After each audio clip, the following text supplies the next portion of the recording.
काल मालेगावच्या विद्युत कार्यालयामध्ये सामूहिक नामांकन करण्यात आले. आज मी महापालिकेत तीच माहिती घेण्याकरता विद्युत अधीक्षक अभिजित पवार यांच्या कार्यालयात गेलो होतो, परंतु त्या ठिकाणी गैरहजर होती आणि नंतर मी त्यांच्या कार्यालयातून माहिती घेतली. ज्या कार्यकर्त्यांनी हा प्रकार केला त्याच्या काही डिमांड होत्या. मी प्रशासनाला आदरणीय महापौर मॅडमांना विनंती करेन की मालेगाव शहरात पवित्र रमजान महिन्याचे दिवस चालू आहेत.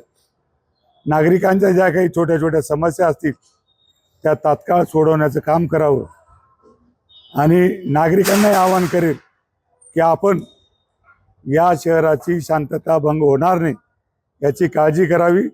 कारण प्रत्येक व्यक्तीला त्याचा धर्म हा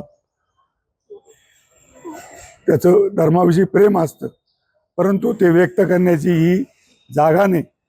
आणि म्हणून मी मालेगाव शहरातील तमाम जनतेला आवाहन करेल की आपण सर्व मिळून या मालेगाव शहराची शांतता अबाधित कशी राहील यासाठी प्रयत्न करू.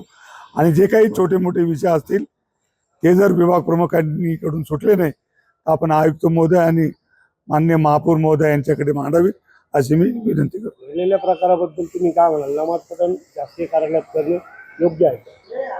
हा धार्मिकतेशी निगडीत हा प्रश्न आहे.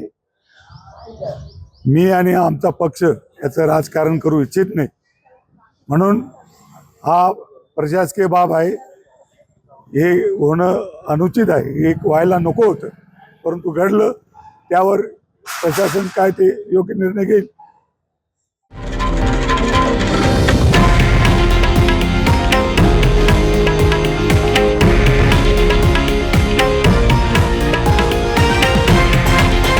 हे आहे देशातील नंबर 1 न्यूज नेटवर्क आणि आपण पाहत आहात TV9 मराठी, एकमेव.